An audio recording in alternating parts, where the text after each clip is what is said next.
आप लोगों के पास, कई लोगों के पास मेरा नंबर है, जो भी हमारा ऑफिशियल नंबर है।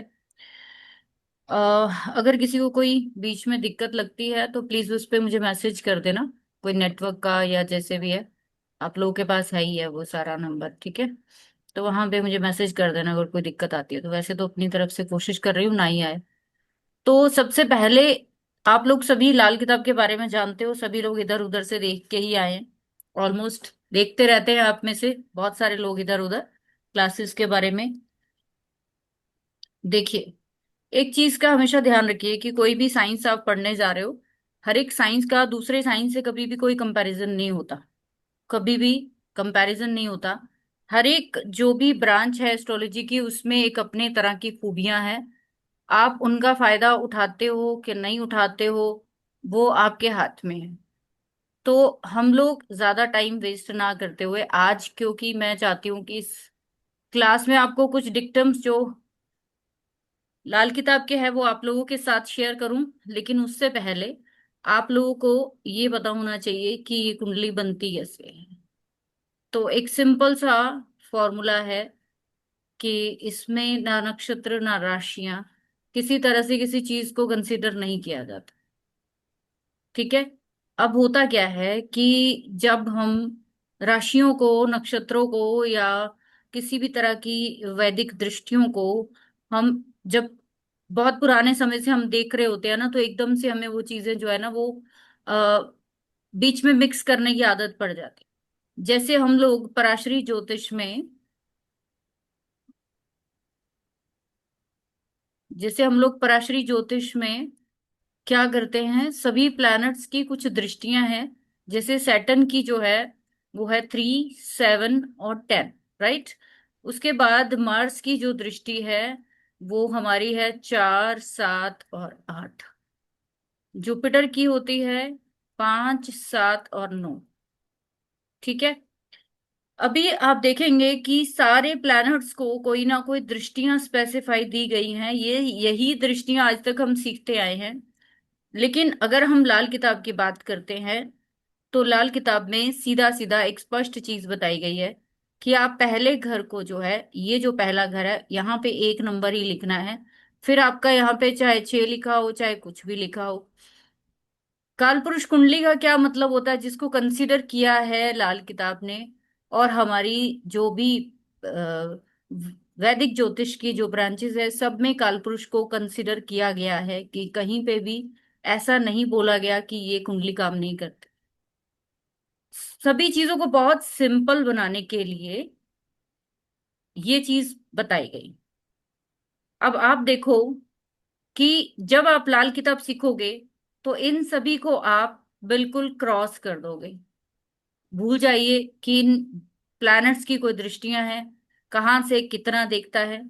हम सिर्फ, अगर लाल किताब पढ़ रहे हैं तो आपको ये पता होना चाहिए कि यहाँ पे कोई भी प्लैनेट बैठा है फर्स्ट हाउस में, तो वो देखेगा आपके 7वें घर को।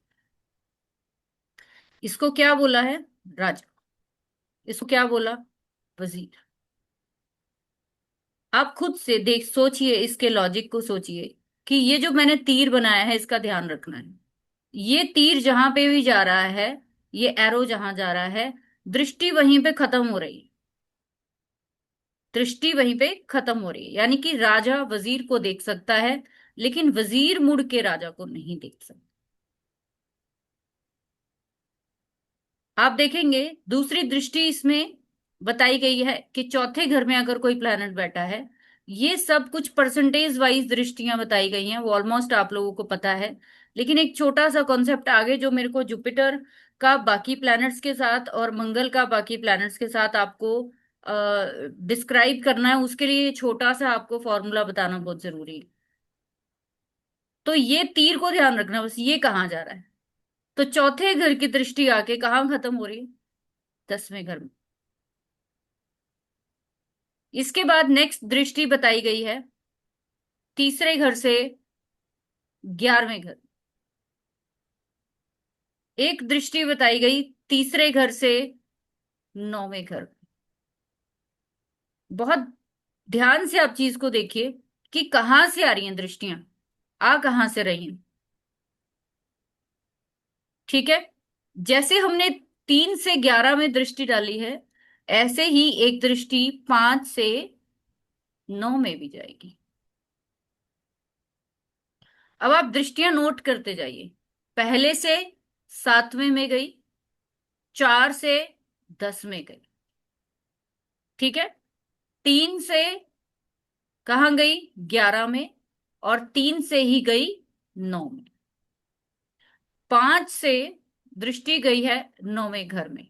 ये बहुत इंपॉर्टेंट चीज है जिसके ऊपर पूरी प्रिडिक्शन जो है वो कवर होती है लाल किताब में। ठीक है। आगे चलते हैं। यहां पे 8वें घर को भी मिलाया गया है दूसरे घर के साथ। दूसरी चीज कि जब भी कोई प्लैनेट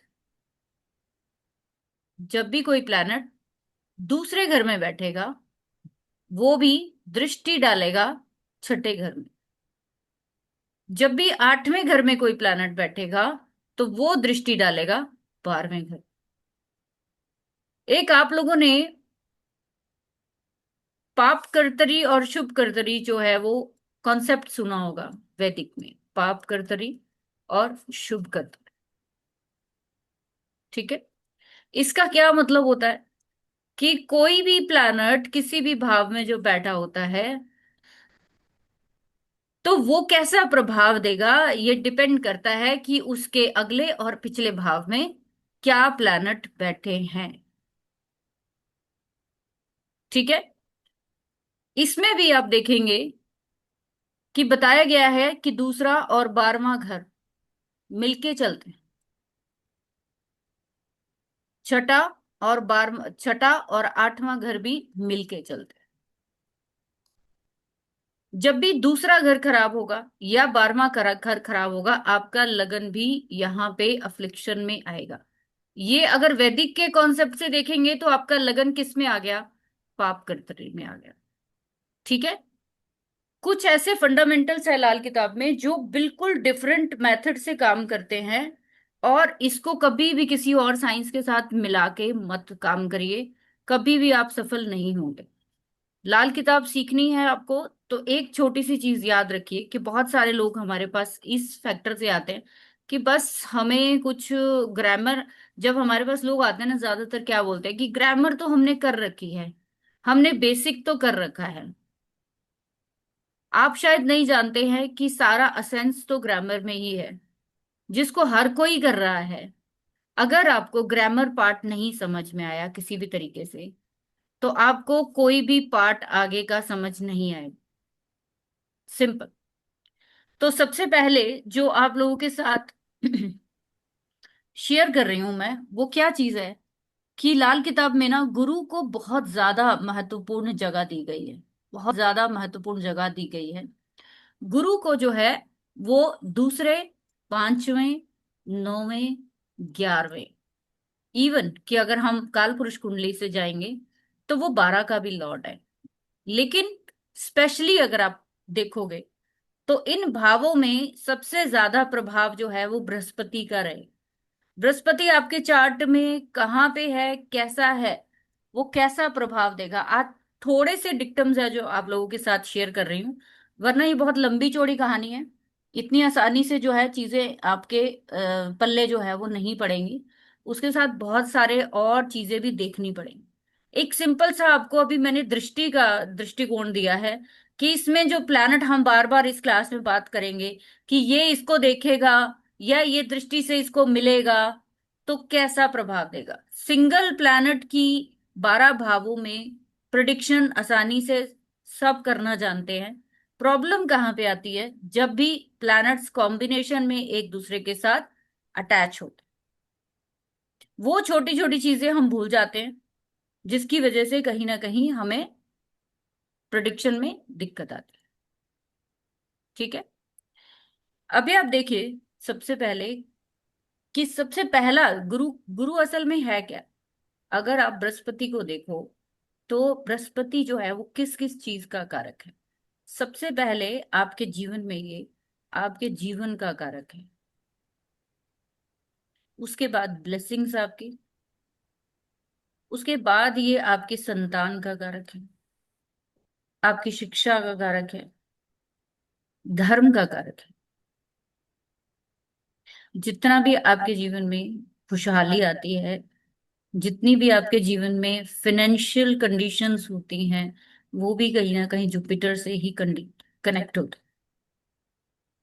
आप जितनी भी जीवन में चैरिटी करते हो, जितनी भी जीवन में आप अच्छे काम करते हो, वो सारे के सारे कहीं ना कहीं जुपिटर से ही कनेक्टेड होते हैं। इसके बिना कोई मोक्ष नहीं है। इसके बिना आपके जीवन में कोई भी बदलाव नहीं हो सकता, इसीलिए इसको बहुत इंपॉर्टेंट चीज मानी जाती है। सबसे पहले गुरु को आपके जीवन में दादाओं या आपके एंसेस्टर के साथ जोड़ा जाता है, आपके पिता के साथ जोड़ा जाता है, आपके बहुत सारी जीवन में जितनी भी चीजें आप जीवन में लेकर आए हो, सारी की सारी स्टार्ट होती है गुरु से। तो अगर कोई चार्ट में सबसे पहला ग्रह देखा जाना चाहिए तो वो गुरु ही है। पराशरी ज्योतिष में भी जाएंगे तो गुरु को ही कंसीडर किया जाता है कि भाई ये नहीं अगर अच्छा होगा तो संतान नहीं होगी, जीवन में जो है आपके, जो आपको चाहिए वहां कभी पहुंच नहीं पाएंगे। क्यों ऐसा कारण है? बिकॉज लाल किताब में इसको ना हवा भी कहा गया है, बीएनएन में इसको जीव कहा गया है। जीव, दोनों का मतलब एक ही है। जब आपका जन्म होता है इस दुनिया में, उस वक्त आप जो पहली सांस लेते हो वो गुरु की वजह से ही लेते हो। जो लोग भी इस दुनिया में अगर पहला सांस ही नहीं ले पाते, तो वो जीव जो है वो निर्जीव हो जाता है।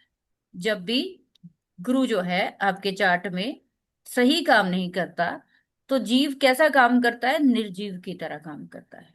उसके अंदर जो पावर होनी चाहिए, जीने की जो ऊर्जा होनी चाहिए, वो नहीं है। गुरु क्या प्लेनेट है? गुरु मेल प्लेनेट है। मेल। अब ये आप मेरे को, आप लोग सभी जानते हो कि गुरु बहुत एथिक्स वाला प्लैनेट है, एथिक्स को कवर करता है। आपके जीवन में गुरु जो है वो मार्गदर्शन का काम करता है, गाइडेंस का काम करता है, ठीक है। जितने भी आपके जीवन में साधु संत फकीर जो भी चीजें आपके आती हैं वो गुरु की वजह से ही आती हैं, और किसी प्लैनेट की वजह से नहीं आती। तो ये गुरु आपके चार्ट में बिहेव कैसा कर रहा है, आज हम उस चीज के बारे में जानेंगे। तो सबसे पहली चीज कि गुरु खुद एक मेल प्लैनेट है, ऊर्जावान प्लैनेट है, बहुत हिम्मत है, अपना सब कुछ गवा कर दूसरों के लिए अगर कुछ कोई करने की हिम्मत रखता है तो वो गुरु ही रखता है, उसके अलावा कोई नहीं रखता।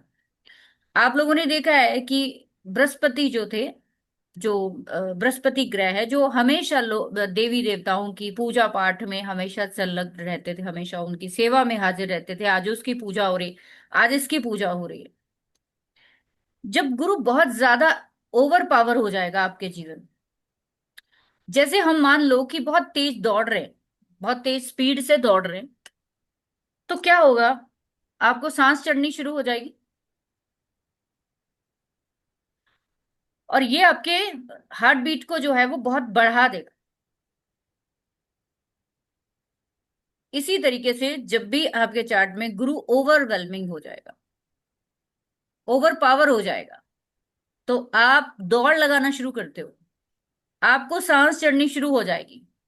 आप जो है अपना ख्याल कम, दूसरों का ख्याल ज्यादा करो, हमेशा दूसरों के लिए भागना, हमेशा दूसरों की चिंता करना, अपना घर, अपना सोना, अपना पैसा, अपना घर बार सब दूसरों के लिए लुटा देना, ये गुरु के ही कहीं ना कहीं खराब होने की निशानियां है। गुरु खराब होने की सबसे पहली निशानी जो है वो ये होती है कि आपके किसी के भी चार्ट में, जो हमने अभी देखी हैं, ये दृष्टियां देखी, इन दृष्टियों के अकॉर्डिंग आपके गुरु, मान लीजिए कि यहां बैठे हैं, किसी भी दृष्टि को ले लेते हैं, इधर ले लेते हैं, ठीक है, एक दृष्टि को जुपिटर जो है वो दृष्टि डाल रहे हैं तीसरे घर से बैठकर मंगल को और सूर्य को। अब आप लोग जानते हो कि मंगल क्या है? वो भी मेल प्लैनेट है। सूर्य क्या है? मेल प्लैनेट है। दोनों मेल प्लैनेट, अब ये तीनों क्या हो गए? तीनों ही मेल प्लैनेट हो गए। जब भी किसी के चार्ट में जुपिटर मेल प्लैनेट के साथ जुड़ेगा, उस जुपिटर को पॉजिटिव चीजें जो है वो बनाने में हेल्प करेगा। अगर ऐसा बच्चा कोई आपके घर में होता है जिसका जुपिटर मार्स है, जुपिटर सन है, इकट्ठे बैठे हैं, या दृष्टि से जो लाल किताब की दृष्टियां हमने बताई है उसके अकॉर्डिंग अगर बैठे हैं, ऐसा बच्चा लक फैक्टर लेकर आएगा फैमिली के लिए। बहुत हिम्मत वाला होगा। अगर उसके जन्म से पहले कहते हैं कि घर में सिर्फ तांबे के सिक्के हैं, तांबे के सिक्के हैं, यानी कि गरीबी है, तो उसके बाद सोने के सिक्कों में वो घर कब कब बदल जाएगा पता भी नहीं चलेगा।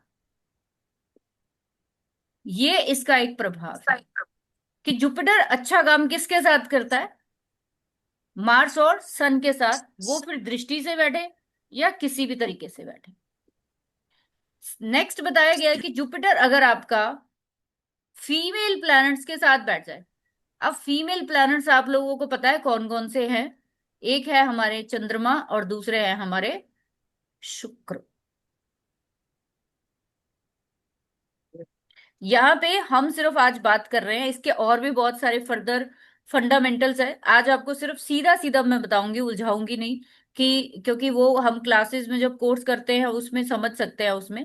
लेकिन आज जो नए लोग बैठे हैं उनको शायद इन चीजों का नहीं इतना पता होगा, तो वो इस चीज को समझ पाए कि उनका गुरु क्या काम कर रहा है, आज चार्ट में कर क्या रहा है।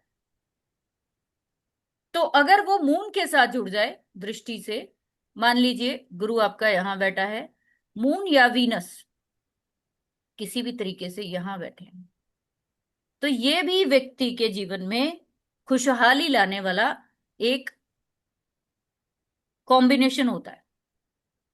कभी भी देखना, जुपिटर वीनस बेशक हस्बैंड वाइफ में बहुत सारे पंगे खड़े कर दे, बेशक माँ के साथ या फिर स्त्रियों के साथ बहुत सारे चीजें खड़ी कर दे, लेकिन पैसे की कमी नहीं होती। पैसा होता है। ठीक है, आगे चलते हैं। अब आप लोग जानते हो सभी कि लाल किताब में ना एक बहुत मेजर प्लैनेट है जिसको हम बोलते हैं शनिदेव। शनिदेव जो है वो अकेले काम नहीं करते हैं, राहु एंड केतु इन्होंने रखे हुए अपने डिपार्टमेंट में काम करने वाले दो लोग। तो कहा क्या जाता है कि सैटर्न जो है वैसा ही बिहेव करेगा जैसी खबर उसको राहु ला कर देगा। असल में हम लोग जब गुरु के बारे में पढ़ते हैं, अगर यहाँ पे एक छोटा सा एग्जाम्पल आपके दूं कि शनि क्या है असल में। आपने चना देखा है ग्रीन कलर का, आप लोगों ने देखा है चना ग्रीन कलर का सबने। जब चना ग्रीन कलर का होता है तो वो कौन से प्लैनेट को कंसीडर करेगा। चना जब ग्रीन कलर का होता है ना, वो बुध को रिप्रेजेंट करता है। जब वही चना आपका काला हो जाता है पक के, तो वो सैटर्न को रिप्रेजेंट करने लग जाता है।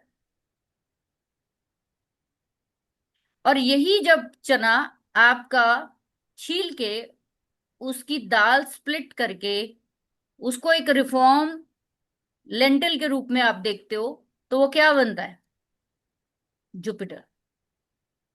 बुध के लिए क्या बोलते हैं, हरी चीजें। आप हरा चना भी दान कर सकते हो, सूखा हरा चना मिल जाता है। सैटर्न के लिए क्या दान करते हैं, काले चने, कि शनिवार को काले चने बनाओ। और जुपिटर के लिए क्या बोल रहे हैं, उसकी बुध की एक रिफॉर्म, उसका एक रिफॉर्म फेस जुपिटर है। तो यहां पे आके हम वही चने की दाल, सारा साइकिल कहां से आ रहा है, कहां से शुरू हुआ, बुध से शुरू हुआ। तो बुध को लाल किताब में ना एक चक्कर बताया गया, एक गोला बताया गया। बुध आपके दिमाग का, आपकी सोच का कारक है, जो कि राहु के अकॉर्डिंग चलता है। जब कोई बच्चा अपनी जिंदगी में बड़ा होता है, जो बुध को रिप्रेजेंट करता है, बड़ा होता है, मेच्योर होता है, अपनी लाइफ में हार्ड वर्क करता है, तब जाकर उसको जिंदगी की वेल्थ मिलती है। यही तो साइकिल है ना हमारा, बुध शनि और गुरु। हम सभी को इस साइकिल से होकर आगे निकलना पड़ता है। इसके बिना हम आगे नहीं बढ़ सकते। ठीक है। इसलिए यहां पे ये चीज समझाने का मेरा मतलब है कि आपके चार्ट में अगर बुध कहीं पे खराब हुआ तो आगे जो रिफॉर्म होने वाला है आपकी जिंदगी में वो सारा डिस्टर्ब हो जाएगा।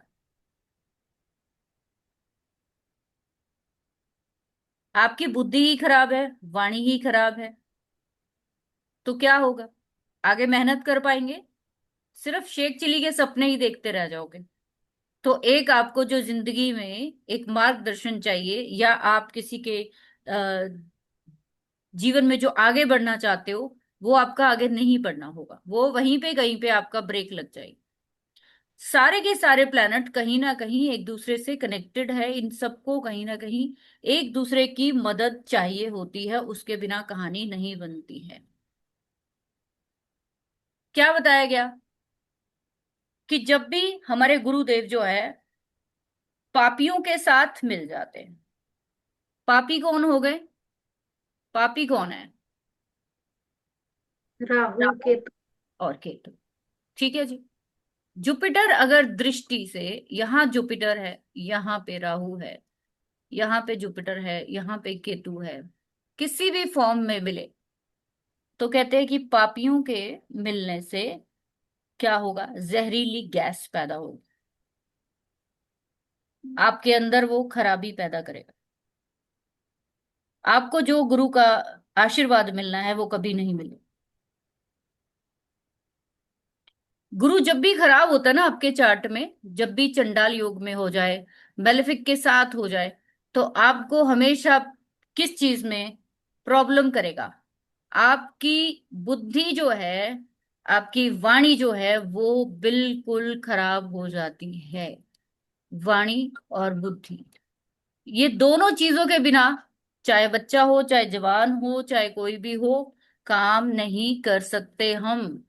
सबको, अगर एक बहुत बड़ा बिजनेसमैन है, अगर उसको बोलने की तमीज नहीं है, अगर उसको कम्युनिकेशन नहीं आता किसी तरीके से, तो क्या लगता है वो व्यापार चला लेगा वो इंसान? एक बच्चा जब रूठता है ना, तो माँ उसको पता नहीं कितने तरह से दंड पखंड करके उस बच्चे को मनाती है ना? तो ये क्या है? ये माँ की समझदारी है, ये माँ की बुद्धि होती है कि वो अपने बच्चे को सही रास्ते पर लाकर बाय हुक बाय क्रुक, कभी डांट के कभी प्यार से, कैसे भी वो करती है। ठीक है। जब भी आपके गुरु चार्ट में खराब होंगे, जब भी खराब होंगे, उस समय पर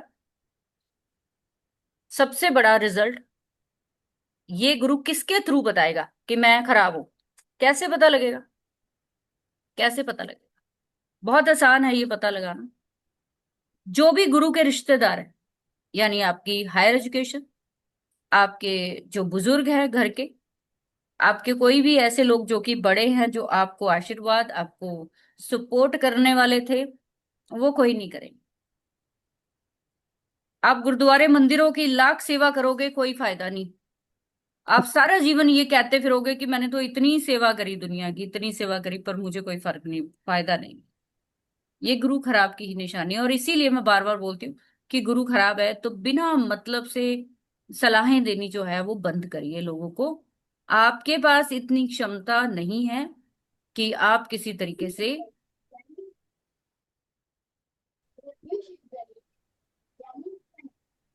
किसी को, पहले अपना तो भला कर लो। तो जब गुरु खराब होता है तो आप पहले खुद को, पहले गाइडेंस, जो बहुत आदत होती है लोगों को, क्या आदत होती है? हर किसी को पकड़ पकड़ के सलाह देनी, हर किसी को पकड़ पकड़ के सलाह देनी, अपने रिश्तेदारों को, बहन भाइयों को, पड़ोसियों को, हर किसी को। आप ऐसा कर लो, आप वैसा कर लो, आप ये कर लो, आप वो कर लो। ये सबसे बड़ी निशानी है गुरु खराब होने, सबसे बड़ी।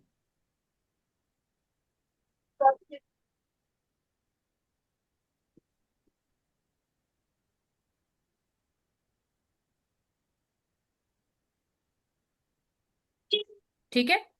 उसके बाद जब भी आप गुरु के बारे में लाल किताब में देखते हो तो एक बहुत अच्छी चीज बताई गई है। आपको ये पता होना चाहिए कि बार बार एक लाइन आती है लाल किताब में, वो क्या आती है? पहले भाव और बाद के भाव। ये क्या होते हैं पहले भाव और बाद के भाव? जिसके थ्रू सारी प्रिडिक्शन की जाती है। बार बार ये प्रिडिक्शन निकल के आएगी, पहले भाव और बाद के भाव। जब तक आपको ये नहीं पता है तो आप आगे नहीं बढ़ सकेंगे। सबसे पहले क्या है?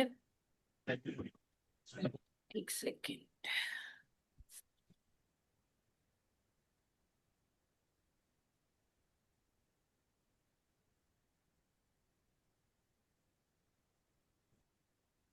जैसे हमने एक कुंडली बनाई है ये, इसमें आपको सैंपल के लिए बता दूं, बहुत ही ज्यादा इम्पोर्टेंट है ये चीजें। ये पहले भाव और बाद के भावों का कॉन्सेप्ट बहुत बहुत डीप है। समझ लीजिए इसको। पहले भाव क्या होते हैं? पहले आपकी के कुंडली स्टेज। के एक, दो, तीन, चार, पांच और छ। ये क्या है? ये आपके पहले भाव है। इनको क्या बोलेंगे हम? First half. और सात, आठ, नौ, 10, 11, 12, ये आपके क्या है? ये आपके सेकंड हाफ। आप लोग यहाँ पे ये चीज को समझिए कि फर्स्ट जो ये वाले हैं, यहाँ पे आपको पता है जो हमारा लगन होता है, वो जहां पे सूर्य बैठा होता है, वो बता देता है आपके चार्ट में। सूर्य जो है, सूर्य की स्थिति बताती है आपका जन्म सुबह का है या शाम का है। आप सभी लोग देख सकते हो। ये अर्ली अर्ली मॉर्निंग का टाइम है, अर्ली मॉर्निंग। ठीक है। सर्दियों के अकॉर्डिंग 6 से 8 का टाइम हो सकता है। गर्मियों में 5 से 7 का हो सकता है। डिफरेंशिएट करेगा, बरसातों में अलग, सर्दियों में अलग, और गर्मियों में अलग। तो ये टाइम डिफरेंस आएगा ही आएगा आपके पास। ठीक है। ये जो आपके भाव हैं, ये वाला, ये यानी कि आपका फर्स्ट भाव में क्या आता है? पहला, दूसरा, तीसरा, चौथा, पांचवा और छठा। ये भाव जो हैं ये आपके रात्रि भाव कहलाते हैं। नाइट हाउसेज है। ये ब्लैक हाउसेज हैं असल में। क्यों है ये ब्लैक हाउसेज? क्योंकि सूर्य जो है वो आपका यहां से उगता हुआ यहां पे आता है 8 से 10 बजे, 10 से 12, 12 से 2, 2 से 4, 4 से 6, 6 से 8। तो जिनका सूर्य पहले घर में है, क्या बोलेंगे? उसका जन्म कितने बजे का है? एज पर अगर गर्मी देखेंगे तो 6 से 8 बजे के बीच का होना चाहिए। सर्दियां हैं, जो भी है, आप सीजन जरूर देखिए। क्योंकि इसमें जो सारी चीजें हमारी एस्ट्रोलॉजी में है वो सीजनल, सीजन के हिसाब से है। कि हर ऋतु में एक अलग जो है वो टाइम स्पेस आपको देखना पड़ेगा। सूर्य अगर आपने नहीं देखा कितने बजे उगा है तो आप बीटीआर नहीं कर पाएंगे, टाइम रेक्टिफिकेशन जो जिसको हम लगन शुद्धि बोलते हैं वो नहीं कर पाएंगे। ठीक है। आपका सूर्य सेकंड हाउस में है, सॉरी 12th हाउस में है। जन्म कितने बजे के बीच में होगा? 8 से 10 बजे के बीच में हो सकता है। आपका सूर्य किस घर में है? 11th में। 10 से 12 बजे के बीच में आपका जन्म। ये बिना आपको कुंडली देखे आना चाहिए कि भाई इस बंदे का ये हो। अगर आप एस्ट्रोलॉजी कर रहे हो, ये सिंपल सी चीज है, ये आपको जरूर पता होनी चाहिए। सन जो है वो बैठा है किसी का 10th में, जन्म होगा 12 से 2 बजे का, जिसको हम दिग्बली बोलते हैं। कि सूर्य दक्षिण में क्या हो गया है? दिग्बली हो गया है। सूर्य वहां से अपनी पावर, अब यहां पे आ जाओ। 2 से 4 बजे के बीच में जिनका सूर्य 9वें घर में, 4 से 6 बजे के बीच में जिनका सूर्य 8वें घर में। ठीक है। 6 से 8 बजे में जिनका सूर्य 7वें घर में। ठीक है। 8 से फिर रात के 10, छठे घर में सूर्य मिलेगा उनका। मैं फिर से बोल रही हूँ, मौसम देखना है आपने। मौसम जरूर देखना है आपने। ठीक है, ये आपको सिर्फ एक आइडियल बता रही हूं। तो आपका 10 से 12 बजे का जो टाइम होगा रात का, वो सूर्य 5वें घर में मिलेगा। बड़ी मजेदार चीज आपको बता रही हूँ, आगे देखना। फिर उसके बाद 12 से 2 बजे के बीच में सूर्य कहाँ आएगा? चौथे घर में। ठीक है। 2 से 4 बजे के बीच में सूर्य कहाँ आ गया? तीसरे घर में। फिर उसके बाद सूर्य आपका फिर से 4 से 6 बजे के बीच में सन। तो कितने लोग मुझे हैंड रेस करके बताइए, कितने लोगों को ये चीज पता थी, या जिनको ये चीज अब नहीं पता लगी? हैंड रेस करिए जरा, फिर एक आधे से बात कर लें जब तक। मनदीप जी बताइए। मैम ये थोड़ा आइडिया था इसका। हाँ जी।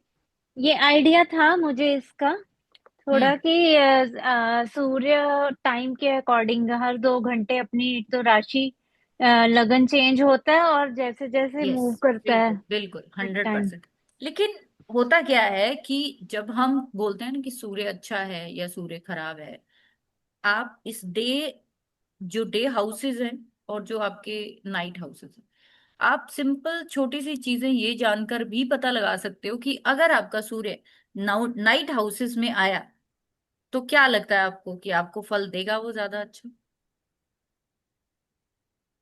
अब 8th में तो मैम सूर्य अच्छा फल नहीं देता और 7th में मैरिज में प्रॉब्लम क्यों नहीं क्रिएट दे कर रहा, अब देता है आपको अगर समझ में आनी चाहिए ना।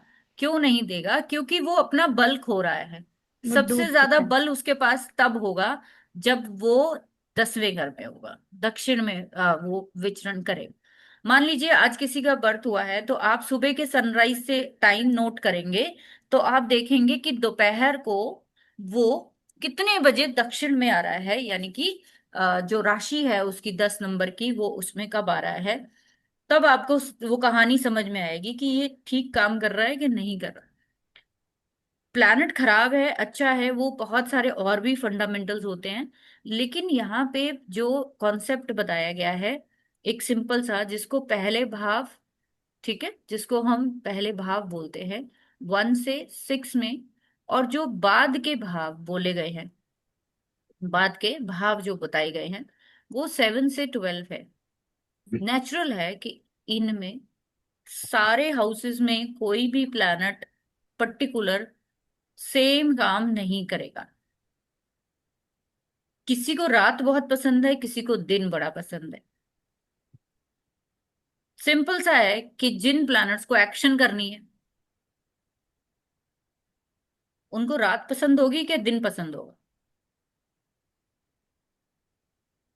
दिन दिन पसंद होगा दिन ना। होगा दिन। उन जिनको काम करना बड़ा पसंद है, ठीक है, वो एक अलग मैटर है कि वो रात को भी काम करते रहते हैं, वो अलग है। लेकिन जो एक्शन ओरिएंटेड प्लैनेट है, जो हमारे मेल प्लैनेट है, वो सारे के सारे कहीं ना कहीं, सूर्य सबसे ज्यादा, क्या होता है, सूर्य को हम क्या बोलते हैं?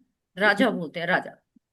जो सबसे पहले उगता है और सबसे लास्ट में शाम को जाकर वो अपनी पूरी ड्यूटी जो है वो शनि देव को दे देते हैं।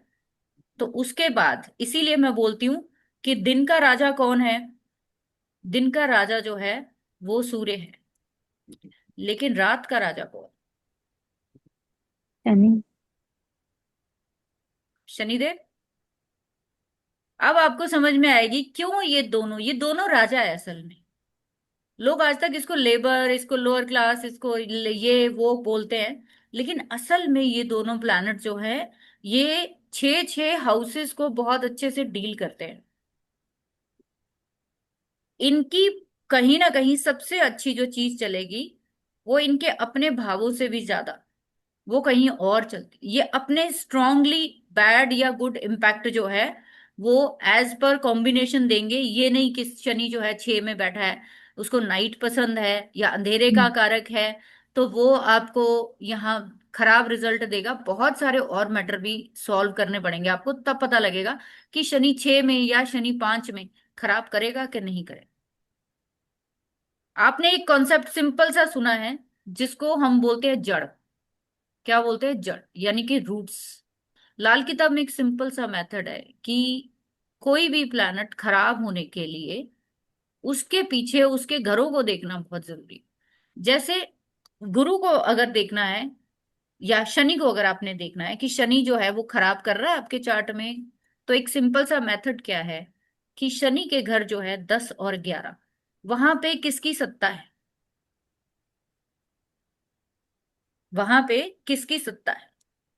गुरु की। कोई भी प्लैनेट आप गुरु देखना चाहते हो, गुरु के घर जो भी लाल किताब में बताए गए हैं, 2, 5, 9, ठीक है, 12 और 11 भी मैं कंसिडर करती हूँ, इन घरों में कौन बैठा है? ठीक है। उसके बाद आप ले लो, सन जो है वो खराब हो रहा है जी। सन को दिग्बली कहाँ किया गया है सोचिए? 10वें घर में। 10 में। सन को जो एग्जॉल्ट किया गया है वो पहले घर में किया गया है। 5वें घर में तो उसका रोल ही नहीं कुछ, जहां का वो राजा है। ठीक है। तो सन खराब कैसे होगा? सन दो तरीके से खराब होगा, जो पहले घर में और 5वें घर में कोई भी इसका शत्रु बैठेगा, देन ये खराब माना जाएगा। ये एक सिंपल से फंडामेंटल है, इसमें कुछ अभी वो चीजें ऐड नहीं की गई है, बहुत सारी और चीजें। ठीक है। मून है, मून के घर में, चौथे घर में कोई भी इसका शत्रु प्लैनेट बैठेगा। अब शत्रु क्या होता है सबसे पहले तो वो समझिए। शत्रु प्लैनेट का मतलब है कि वो प्लैनेट जो कि इसके बिल्कुल अगेंस्ट जाता है, एंटी जाता है। मून के घर में वीनस बैठेगा, आपको पैसे में बहुत सारी बढ़त देगा। मून के घर में वीनस कभी खराब नहीं करेगा। हाँ, वो अलग बात है कि आपकी सास से ना बने, लेडीज के साथ पंगा रहे जीवन में, दादी के साथ रहे, माँ के साथ रहे, वो अलग चीज है। लेकिन आपको हर तरह की सुविधा ये शुक्र ला के देगा। कहाँ डाल रहे ठीक है। लेकिन मैम, पैसा पानी की तरह नहीं बहता मून यस, के घर में। पानी की तरह बहेगा, लेकिन आप ये कॉन्सेप्ट समझिए कि पानी की तरह हैं? बहाता क्या क्या कौन है? जिसके पास होता है। ऐसे कैसे बह जाता है? तो इसीलिए इसको बोला गया ना कि यहाँ पे जो प्लैनेट है ना उसको खर्च करो। चौथे हम्म, घर में जो भी प्लैनेट है उसको खर्च करिए। अगर आप उसको खर्च नहीं करेंगे तो फिर क्या होगा आपके लिए? वो उसके लिए आप पापड़ी कंजूसी करोगे तो आपके लिए दिक्कत हो जाएगी। एक सेकेंड,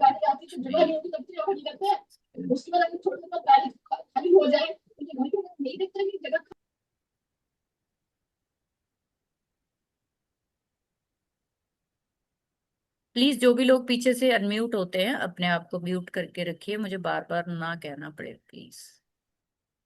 ठीक है, जब मैं किसी से क्वेश्चन करूं तो खोलिए। अभी नीलम जी मैं किसी का क्वेश्चन नहीं ले रही, एंड में लूंगी। जस्ट अभी आप इतना समझिए पहले, ठीक है, फिर मैं लेती हूँ। तो मून के घर में जो एंटी एनर्जी है, मून सिंपल इनके स्वभाव से भी जान सकते हो।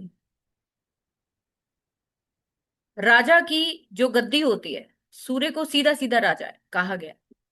राजा की गद्दी पे अगर कोई नौकर बैठेगा, कोई भिखारी बैठेगा, या कोई भी उसका शत्रु बैठेगा, उसको बिल्कुल अच्छा नहीं लगेगा। राजा की गद्दी पे सिर्फ एक बंदे को अधिकार है, वो है उसका गुरु। राजा सम्मान के लिए अपने गुरु को भी अपने आसन पे बिठा सकता है। इसीलिए 5वें घर में गुरु को बहुत बड़ा सिग्निफिकेटर बनाया गया संतान के लिए, हर तरह की आपके जीवन में उपलब्धियां कराने के लिए। ठीक है। तो मून के साथ एंटी एनर्जी अगर हम देखेंगे तो वो है शनि, या फिर राहु, या फिर केतु। चौथा प्लैनेट मंगल। अब ये कोई दुश्मन चारा नहीं करते हैं, बात ये है कि शनि को खर्च करना नहीं आता, वो कंजूस प्लैनेट है। राहु के पास होता ही नहीं, जहां पे वो रहेगा वहां नहीं होगा, कहीं और जाके पैसा मिल जाएगा। केतु भी इंसान को बिल्कुल कंगला करके रखता है यहाँ। जब तक अपनी कंट्री में रहेगा, जब तक अपने बर्थ प्लेस पे रहेगा, कुछ नहीं। जैसे ही वो वहां से मूव करेगा, उसकी जेब भरनी शुरू। अब समझने की बात यह है कि मंगल जो है वो अगर अग्नि का कारक है, तो अग्नि जो है पानी को क्या करेगी? अगर हम इसको फिलोसफिकल लैंग्वेज में बोले, पानी गर्म हो जाएगा, ये हो जाएगा, वो हो जाएगा, नहीं। असल में अगर आग और रुपए आग और पैसा इन दोनों को जोड़ दिया जाए तो क्या हो जाएगा? आग लग जाएगी, खत्म। इसीलिए मंगल जब चौथे घर में होता है मांगलिक के लिए बोलते हैं, या मंगल पहले घर में होता है मांगलिक होता है, सातवें घर में है। बात यहाँ पे ये नहीं है कि वो कोई ड्रास्टिक चीज ये करता है, बात ये है कि वो आपके माइंड सेट को हिला देता है। आप क्या करने आए हो? आपका काम क्या है चौथे घर का? वो है खर्च करना, ठीक है, सुविधाएं देना दूसरे बंदे को, ये काम है चंद्रमा का। अब ये प्लैनेट को ऐसा कुछ करना नहीं आता, तो फिर क्या होता है? चंद्रमा खराब, खत्म कहानी। इसके बाद आप वीनस के पास आ जाओ। वीनस के घर कौन से हैं? 2 और 7। इसके बहुत सारे डिक्टम्स है जो हम कोर्स में ही पढ़ेंगे। सिर्फ आपको खराब या अच्छे की जो चीजें बताई जाती है उसके रीजन जो मैंने समझे हैं वो आपको लॉजिकली समझाने की कोशिश कर रही हूँ। वीनस है 2 और 7 का। आपको पता है आपकी कुंडली के जो 2 घर हैं, दूसरा और 7, दोनों क्या है? मर्केश घर है। दोनों मर्केश घर है। लॉर्ड कौन है दोनों का? शुक्र बनाया गया काल पुरुष कुंडली के अकॉर्डिंग। इंसान के जीवन में कहते हैं 3 ज है जिसकी वजह से दिक्कतें हैं। 3 ज किसी को पता है तो बताइए। अमित हंस रहा है, समझिए। जर, जोरू और जमीन। आपके जीवन में जो दूसरा घर है वो भी पैसे के लिए, 7वां घर है रिलेशनशिप के लिए। सबसे ज्यादा पंगा अगर आपकी लाइफ में कोई रहता है तो दूसरे और 7वें घर के साथ जुड़ा हुआ रहता है। ये दोनों घर कहीं ना कहीं अगर देखोगे तो ये 6-8 की टक्कर पे है। दोनों घर 6-8 की टक्कर पे। एक को अच्छा करोगे दूसरा बिगड़ जाएगा, दूसरे को अच्छा करोगे तो पहले में दिक्कत। इसीलिए इसको मार्केज कहा जाता है कि आपको जीवन में बैलेंस बनाने के लिए, प्लीज जरा होल्ड डाउन करिए, बैलेंस बनाने के लिए आपकी जान खपने वाली। यहाँ पे कोई मरता नहीं है, कुछ ऐसा नहीं है, खाली मार्केश घरों की वजह से कोई डेथ नहीं होती किसी की। और बहुत सारे घर, और बहुत सारे घर जोड़ने पड़ेंगे किसी की डेथ करवाने के लिए। 8वां भी आना चाहिए, 12वां भी आना चाहिए, फिर तीसरा भी, फिर चंद्रमा भी, फिर सूर्य भी, फिर शनि भी, बहुत सारी चीजें आकर। तो ऐसा मार्केश क्यों बोला गया है कि शुक्र तब तब खराब हो जाता है दूसरे घर में। दूसरे घर में जुपिटर को कंसीडर किया गया है लाल किताब में, पक्का घर सिग्निफिकेशन दिया गया जुपिटर को कि आप इस घर को संभालिए। लेकिन 7वें घर में नहीं दिया गया इसको। सोच के देखिए कि सिर्फ दूसरे घर में सिग्निफिकेटर जुपिटर को दे दिया, लेकिन 7वें में क्यों नहीं दिया? वो भी तो जुपिटर का ही घर, वो भी तो शुक्र का ही घर है। वहां पे किसको दे दिया लाल किताब में? बुध को और शुक्र को। क्योंकि जो आपका दूसरा घर होता है ये आपके कुटुंब का है, वाणी का है, आपकी जिंदगी में वेल्थ का है, एसेट्स का है, आपके करियर, आपके जॉब, आपकी सेविंग, आपकी एवरीथिंग। जो चीजें जीवन में एक बच्चा जब पैदा होने के बाद पहले घर से दूसरे घर में जाता है तो वो दूसरे घर में ही पाता है। लेकिन 7वां घर जो होता है वो असल में इस जीवन में आपको नई जनरेशन जो आप लाते हो, जो संतान पैदा करते हो, वहां पे जुपिटर का कुछ लेना देना नहीं है। 7वां घर क्या है? 7वां घर आपके प्राइवेट पार्ट्स को रिप्रेजेंट करता है। वहां पे 2 प्लैनेट्स को डिनोट किया गया है, वो है शुक्र और बुध को। तो आपको ये समझना पड़ेगा कि अगर वीनस खराब होगा तो वो सबसे बड़ी वजह उसकी 50% जो है वो ये है कि दूसरे घर में अगर जुपिटर के एंटी प्लैनेट बैठ गए तो ना आपके पास पैसा, ना जायदाद, ना आपको पैदा होने के बाद बहुत सारी जो सुविधाएं मिलने वाली थी, बहुत सारी चीजें करियर में जो है वो ब्रेक आपके लगने वाला है। क्योंकि वहां पे जुपिटर के एंटी, वहां पे शुक्र से भी ज्यादा अगर कोई प्लैनेट काम करेगा तो वो गुरु ही करेगा। सातवें घर में वो अगर वीनस खराब होता है। अब सातवें घर में क्या बोलते हैं कि गुरु बैठा होगा ना, तो मैरिटल लाइफ डिस्टर्ब करेगा। कारण सिंपल सा है कि एक बंदा पूजा पाठ के लिए पैदा हुआ है, धर्म के लिए पैदा हुआ है, लोगों की सेवा के लिए पैदा हुआ है, उसको नहीं आता एंजॉय करना, ठीक है, मस्ती मारना, या फिर अपनी जीवन को किस तरीके से जो है बिजनेस को या लेन देन दुनिया से करना। एक ब्राह्मण को एक ब्राह्मण को जो दे दो वो कहता है ठीक है, बढ़िया है ना। लेकिन अगर आप शुक्र वाला बंदा कोई सामने खड़ा होगा ना, वो ऐसी बात नहीं करेगा, वो हिसाब किताब करेगा पूरा।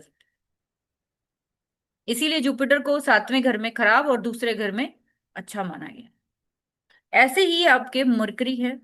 मरकरी आपके तीसरे और छठे घर के लॉर्ड है। तीसरा घर क्या है? मौत का दरवाजा है।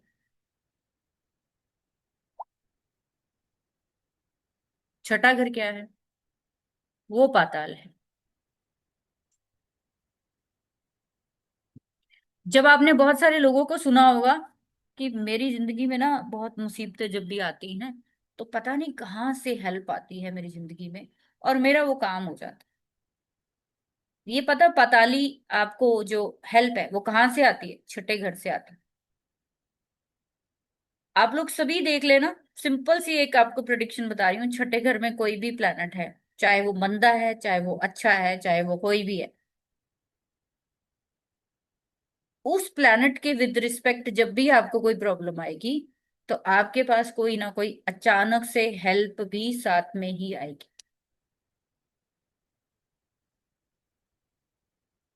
जैसे गुरु है छठे घर में, बहुत बुरा माना जाता है गुरु छठे घर।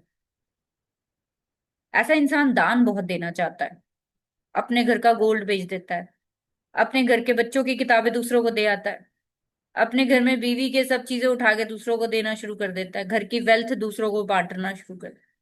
लेकिन जब इसके पास सब कुछ खत्म हो जाएगा उसके बावजूद भी दुनिया को देने के लिए इसके पास आता रहेगा, अपनी फैमिली के ऊपर चाहे ये 1 रुपया भी खर्च करे चाहे ना करे।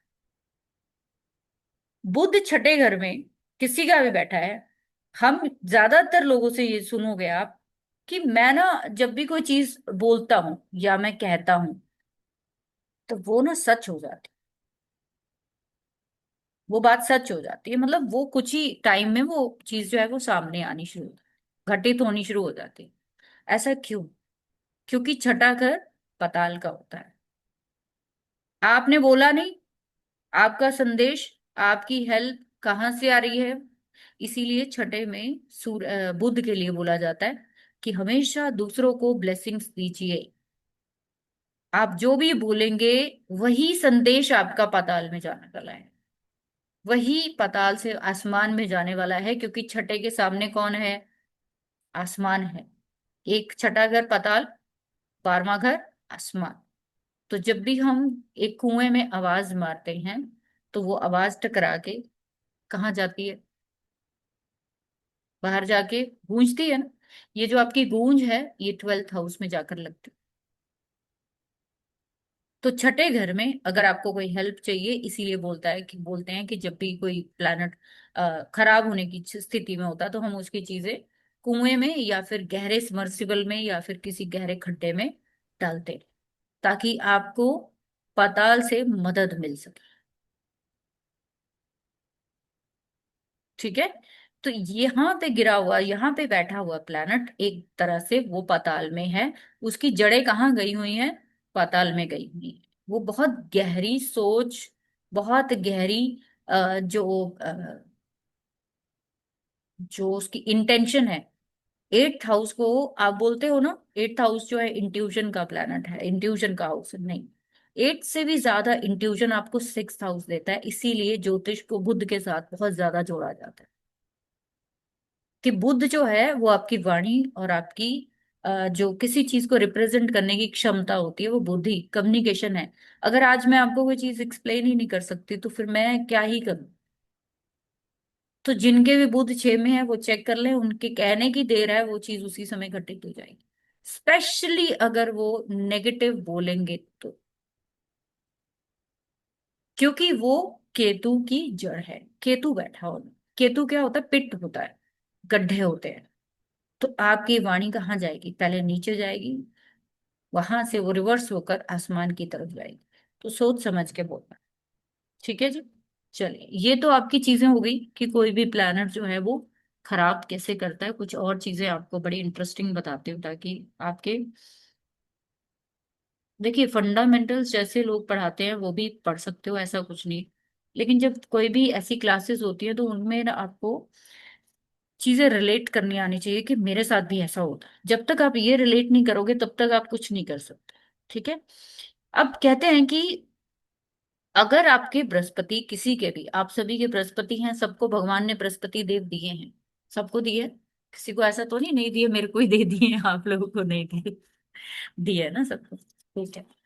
अब आप सभी लोग अपने अपने चार्ट्स में काउंट करते जाइए और मिलाते जाइए कि बृहस्पति आपके चार्ट में कब किसी प्लैनेट को हेल्प करेगा, इसका क्या फंडामेंटल है। तो एक सिंपल सा फंडामेंटल है कि जब भी बृहस्पति आपके 1 2 3 4 5 इन हाउसेस में जब गुरु होंगे तो वो शनि को भी बलवान करेंगे और सूर्य को भी बलवान करेंगे, दोनों को हेल्प करेंगे। आपकी जिंदगी में करियर भी होगा, आपकी जिंदगी में बच्चे भी होंगे, आपकी जिंदगी में हर तरह की खुशहाली भी होगी। यहाँ पे देखने वाली बात यह है कि गुरु अकेला होना चाहिए। गुरु के साथ अगर कोई बंदा है तो ये रिजल्ट आपका चेंज होने वाला है। फिर भी आप मोटा मोटा देख सकते हो कि ये किसी के साथ भी बैठे हैं तब भी ये रिजल्ट तो देख, जैसे हमने देखा है अभी कि इसकी जो दृष्टियां हैं लाल किताब की, वो ज्यादातर ऊपर से नीचे और हमारी लेफ्ट से राइट में जा। ठीक है। आप ये देखिए कि किस जगह पे जाकर, यानी किस जगह पे बैठकर गुरु जो है कहाँ पे रिजल्ट सबसे अच्छा देता है, पहले भाव में, फिर दूसरे भाव में पक्का है, तीसरे घर में भी, चौथे में वो फिर उच्च का हो जाता है, 5 में वो फिर से सिग्निफिकेटर है। इन भावों में बैठकर वो दृष्टियां कहाँ डालेगा, दृष्टि कहाँ डालेगा, पहले से 7वें में डालेगा, दूसरे से 8वें में डालेगा, तीसरे से 9वें में डालेगा, चौथे से 10वें में डालेगा, 5वें से फिर से 9वें में डाल देगा। तो इसका मतलब आपकी जिंदगी में ये भाग्य देने वाले भाव है जहां ये बैठे। लेकिन अगर ये जुपिटर आपका 6 7 8 9 10 11 में बैठा है तो सिर्फ और सिर्फ अब सूर्य की मदद नहीं करेगा, अब ये सिर्फ और सिर्फ शनि की मदद कर। अब इनके जीवन जीवन में हो सकता है संतान ना हो, संतान का सुख ना हो, पढ़ाई ना हो, ऐसी चीजें ना हो, लेकिन करियर होगा, करियर जरूर मिल जाएगा। ठीक है। लेकिन उसके लिए भी आपको देखना पड़ेगा कि अगर गुरु अकेला है तो आपको ये आपको शर्तें मिल जाएंगी, वरना डिफरेंशिएट होता है।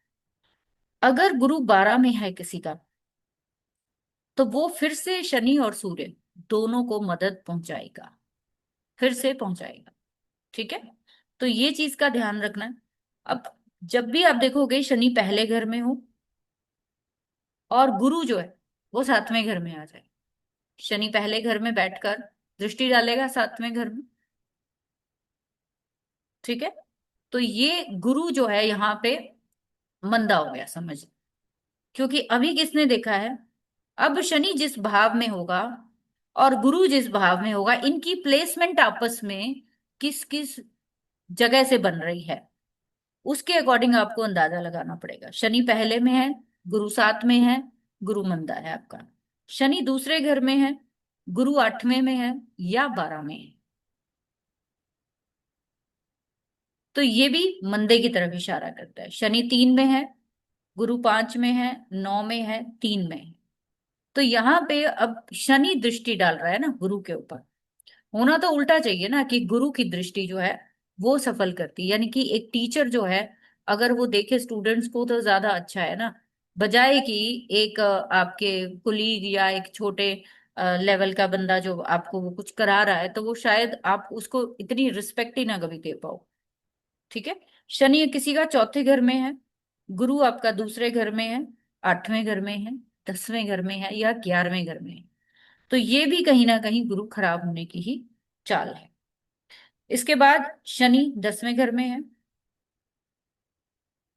गुरु दो, 2, 3, 4 या 5 इन घरों में आ गया तो भी गुरु आपका खराब। सैटर्न 5वें या छठे घर में।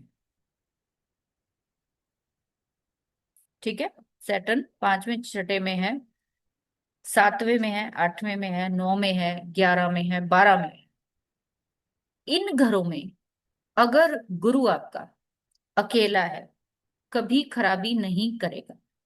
ध्यान रखिए हमेशा, अकेला है, इस पे दृष्टि नहीं है किसी की, किसी के साथ नहीं है, तो फिर ये इतनी खराबी नहीं करेगा। अगर ये किसी की युति में आया तो फिर ये खराबी पैदा जरूर करेगा। ठीक है। अगर आप गुरु को एक हवा की तरह मान लो, एक हवा है गुरु, और शनि को कहते हैं एक पहाड़ की तरह मान लो। शनि को पत्थर कूर्मा अवतार के साथ जोड़ा जाता है हमेशा। और जो बारिश होती है वो कैसे होती है? वो हवा के थ्रू होती है। बादल भर के लेकर जाते हैं, बादल क्या करता है, एब्जॉर्ब करता रहता है मॉइस्चर को, करता रहता है वाष्पीकरण, फिर उसके बाद क्या होता है, हवा तेज चलती है, वो हवा जाके पहाड़ों से बादल को टकराती है और क्या हो जाता है, बारिश हो जाती है। अगर गुरु अच्छा रहा तो ये बारिश आपके जीवन में जितने खेत खलिहान हैं उनमें फसलें ही फसलें उगा के देगा। और अगर ये गुरु खराब हुआ तो इस पहाड़ पे कहते जितनी मिट्टी है उसको चक्रव्यूह की तरह उल्टा घुमा के जितना कुछ भी है वो सारा कुछ बर्बाद कर देगा। इसलिए गुरु को अच्छा करना सबसे ज्यादा इंपॉर्टेंट बताया गया है हर ज्योतिष की ब्रांच में, चाहे वो कोई भी हो। ठीक है। अब कुछ ग्रहों के साथ बहुत सारे लोग आप में से हैं जो कॉम्बिनेशन में प्लैनेट लेकर बैठे हैं, उन्हें समझ में नहीं आता कि गुरु हमारा इसके साथ है उसके साथ है, क्या प्रभाव दे रहा है क्या नहीं दे रहा। तो कुछ कुछ हम इंडिकेशन सीख लेते हैं। पहली बात कि केतु और गुरु का जब कॉम्बिनेशन होता है तो लोग क्या कहते हैं कि गुरु और चेले का कॉम्बिनेशन है, लेकिन असल में ऐसा कुछ नहीं है।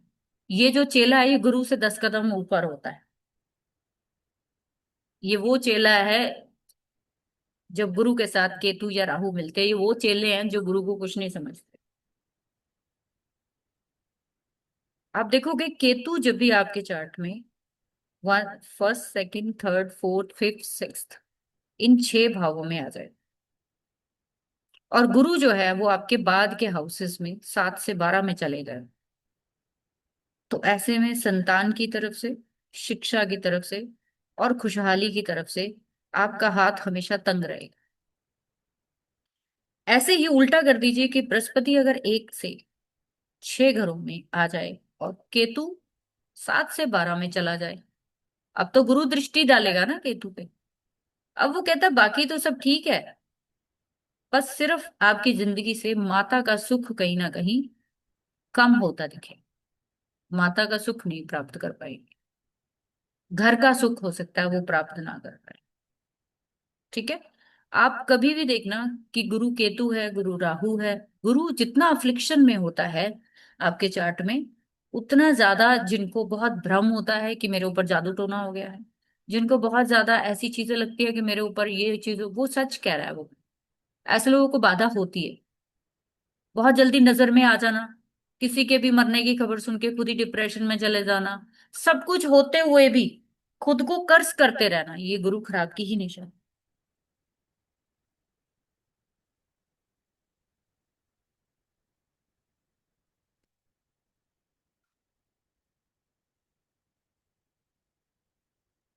ठीक है। चलो, उसके बाद एक और डिक्टम बताया गया इसमें कि अगर बृहस्पति जो है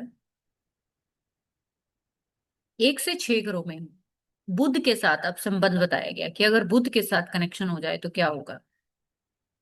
बृहस्पति अगर 1 से 6 घरों में है, बुध आपका 7 से 12 घरों में है, ऐसे में बृहस्पति दृष्टि डाल रहा होगा किसी ना किसी, जो भी दृष्टियां बताई गई हैं अगर वो दृष्टि डाल रहा है बुध के ऊपर, तो क्या बताया गया, 34 साल तक बृहस्पति का अच्छा फल मिलेगा। बट जैसे ही 35वां साल लगेगा, आपकी बहन, आपका व्यापार, आपकी वाणी, आपकी नर्वस सिस्टम खराब होना शुरू हो जाएगा। दूसरा क्या कॉम्बिनेशन बताया गया कि अगर उल्टा कर दें इसको, बुध आ जाए 1 से 6 में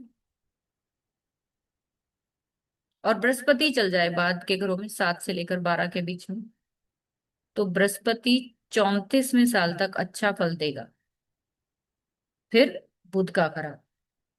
पहले किसका अच्छा आएगा? पहले जब आप देख रहे हो कि पहला पार्ट मैंने क्या बताया कि 1 से 6 घरों में हो और 7 से 12 में, तो 34 साल तक बृहस्पति का शुभ और 35वें से आपका बुध का मंदा शुभ हुआ। अब बुध जब यहाँ पे देखोगे, किसी का जब भी जो पहले घरों में है उसका ही रिजल्ट आपको पहले दिखेगा, बाद का बाद में उसमें दिखेगा। अब बहुत सारे ऐसे लोग हैं कि जिनकी 25%, 50% या 100% दृष्टि से ये प्लैनेट एक दूसरे को दिख रहे हो, या युति में भी बैठे हो वो भी 100% का ही काम करेगा, उसी के अकॉर्डिंग फल मिलना है। अगर 25% की दृष्टि है तो थोड़ा सा असर आएगा, ठीक है। अगर 50 की है तो आधा असर आएगा, उसका फल जो मिले। और अगर 100 है तो फिर तो बर्बादी तय है। अब जब भी इसको ठीक कैसे करना है, बहुत सारे लोग हैं ना ठीक करने के लिए भी बैठे हैं। ठीक तब होगा जब भी आप देखोगे, जिस साल जिस साल आपके वर्षफल में जुपिटर 5th हाउस में मुड़ के आएगा, उस साल आपको इसका प्रभाव खत्म होता हुआ दिखेगा। सूर्य या शनि 2, 5, 9, 11 हाउसेस में आ जाएं वर्षफल में, तो भी इसका खत्म होता हुआ असर दिखेगा आपको। मेन आपको क्या देखना है कि गुरु दृष्टि किसको डाल रहा है, अगर पहले घरों में है और अगर वो बाद के घरों में है, तो वो कभी भी अच्छा फल नहीं दे सकता। आपको पता है कि चौथे घर में वो उच्च का होता है, तो सबसे अच्छी प्लेसमेंट जो आपको गुरु की बताई गई है वो 1 से 5 की ही बताई गई। वहां से बैठकर वो जिस भी प्लैनेट को देखेगा परली साइड के 7 से 12 में, तो वो अपनी तरफ से उसको ब्लेसिंग देने की कोशिश जरूर करेगा। ठीक है, चलिए, ये हो गया। यहां तक किसी को कोई क्वेश्चन है तो आप पूछ सकते हो, फिर मैं आपको थोड़ा सा मार्स के बारे में भी बताऊंगी कि मार्स कैसे आपकी जिंदगी में जो है वो कहर ढाता है जब आपके हाउसेस में होता है तो। जिनके कैमरा ऑन है उनके जवाब मिल जाएंगे, बाकी मैं किसी का कैमरा ऑफ पे जवाब मैम नहीं। मेरा कैमरा खराब है। कैमरा मैम मैं नहीं दे सकती। क्षितिज जी बोलिए, क्षितिज बोलिए, हेलो मैम। फिर हम मार्स की बात करेंगे अभी। यस क्षितिज बोलिए। हाँ मैम, अभी जो आपने बताया mercury in 1 to 6 and Jupiter in 7 to 12, तो इसका क्या रिजल्ट बताया मैम आपने, वो रिपीट कर दीजिए।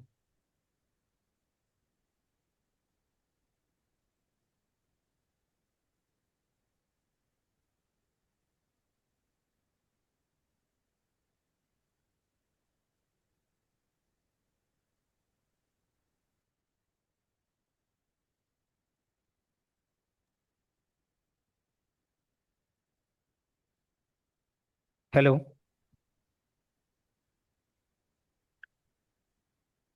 मैम, शायद कुछ आपकी आवाज नहीं आ रही है।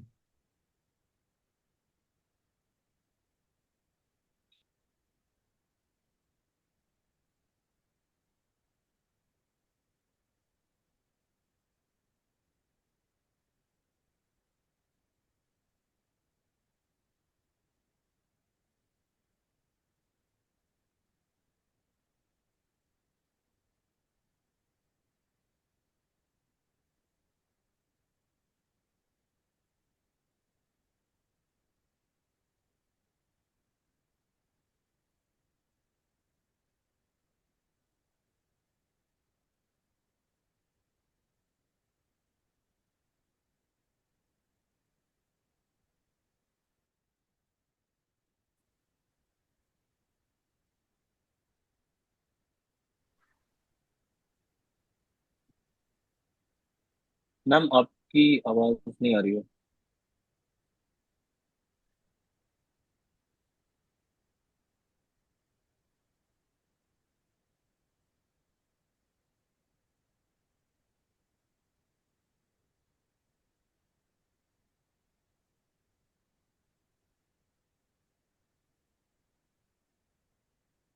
मैम आपकी वॉइस नहीं आ रही। शायद मैम बोल ही नहीं रहे। नहीं नहीं, वो अनम्यूटेड है। हम्म।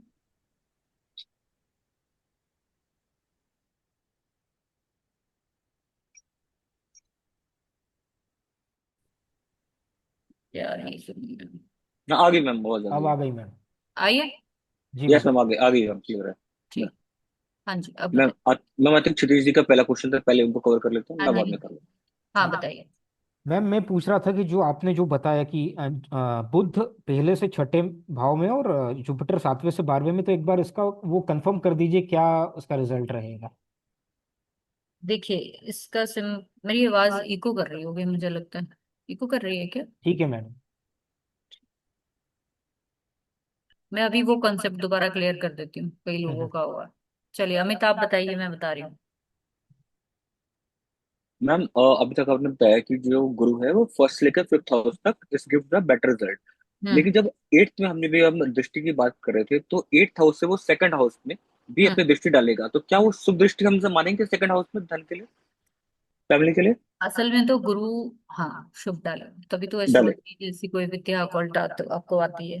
राइट मैम, जुपिटर थैंक जब यू। आपका सेकंड हाउस में बैठा तो पक्का बैठ गया ना वहां पे। Right ma'am. सो एट्थ से जब सेकंड को देखेगा वहां पर, तो शुभ दृष्टि डालेगा, राइट मैम? देखो, गुरु दो दूसरे घर से दृष्टियां दो जगह जाती हैं, एक छठे घर में आती है, एक आठवें घर में। ठीक है, दो घरों के साथ कनेक्ट हो जाएगा ये। इसीलिए यहाँ पे राइट राइट।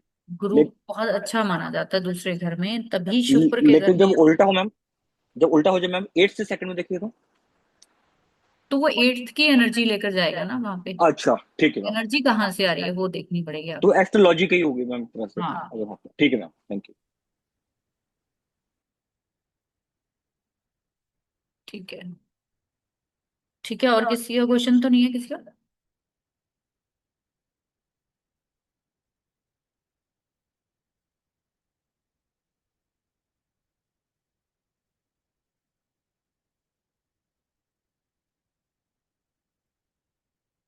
अभी किसी ने पूछा कि बुध का दोबारा से बताइए। बुध का बताया गया है कि जब भी वो एक से छह घरों में होगा, जो पहले घर बताए जाते हैं, जैसे मैंने आपको बताया कि असल में बुध जो है वो सबसे छोटा स्वरूप है जुपिटर का। सबसे छोटा स्वरूप है, यानी कि जो एक बच्चा होता है ना, वैसी बुद्धि है आपकी जब आप छोटे होते हो। जब आप चलना सीखते हो, जीवन में कुछ भी नया कुछ करने करना शुरू करते हो, वो हमारा हिस्सा होता है बुध। आप लोग मुझे बताइए कि एक ज्ञानी बंदा अगर एक बच्चे को देखेगा तो हमेशा उसको क्या करने की कोशिश करेगा? सिखाने की कोशिश करेगा, एथिक्स, है ना, ज्ञान दे। एटिकेट्स देने की कोशिश करेगा। लेकिन अगर एक बच्चा वो देखेगा, अगर यहाँ पे देखने का जो मतलब है, इसीलिए लाल किताब बिल्कुल डिफरेंट हो जाती है बाकी सारे पैटर्न से, कि यहाँ पे दृष्टि को बहुत इंपॉर्टेंस बताया गया है कि कौन किसको देख रहा है। वरना हम लोग वैदिक में देखते हैं तो वहां पे क्या होता है कि कोई भी प्लैनेट किसी से सेवेंथ एस्पेक्ट से तो दिखते ही हैं एक दूसरे को, है ना, एक ट्रांजैक्शन वाली जो स्थिति तो बनती है दोनों की। तो इसलिए हम देखेंगे कि बुध के साथ इसका बहुत गंभीर जो है वो बताया गया है। जैसे कि आप देखोगे, जुपिटर और राहु दोनों मिलते हैं, मशनुई प्लैनेट, आप में से पता है किसी को क्या बनता है जब जुपिटर और राहु मिलते हैं? गुरु चांडाल दोष बोलते हैं मैडम। ठीक है, यहाँ पे मशनुई में कुछ और बनता है। मशनुई का चैप्टर हम कर लेंगे क्योंकि वो भी बहुत इंपॉर्टेंट है आप लोगों के लिए जानना। तो सबसे पहले आपको मैंने बताया कि एक से छह घरों में अगर बुध होगा, सात से बारह में अगर, नहीं सॉरी उल्टा, बृहस्पति एक से लेकर छह में होगा और बुध सात से बारह में, तो 34 साल तक, 34 तक जुपिटर का जो रिजल्ट होगा वो अच्छा हो। अब इसको उल्टा कर दो कि बुध अगर पहले आ गया तो बृहस्पति का जो असर है वो 35वें साल से आपको अच्छा दिखना शुरू। ठीक है, क्योंकि 34 की एज जो होती है वो बुध की होती है। हर प्लैनेट की एक एज बताई गई है ना। जैसे बुध की 34 साल है, सूर्य की 22 साल है, चंद्रमा की 24 है, केतु 48 है, राहु 42 है। ठीक है, ऐसे शुक्र की 25 है, मंगल की 28 है। तो हम लोग देखेंगे कि जब भी कोई पर्टिकुलर प्लैनेट खराब होता है तो स्पेसिफिक स्पेसिफिक अपनी उस एज तक जो है वो बहुत बैड रिजल्ट देने की कोशिश करता है।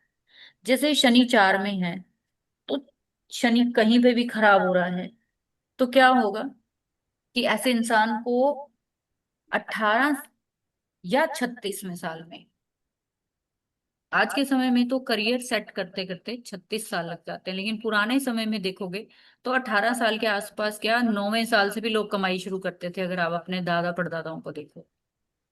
तो हम लोग जो शनि की एज लेते हैं वो 36 साल लेते हैं। 36 का आधा 18, 18 का आधा 9। तो आप देखोगे बहुत सारे ऐसे बुजुर्ग हैं जो आपको ये कहते सुनोगे, मैं तो 9 साल से कमा रहा हूँ, मैं तो 10 साल से कमा रहा हूँ।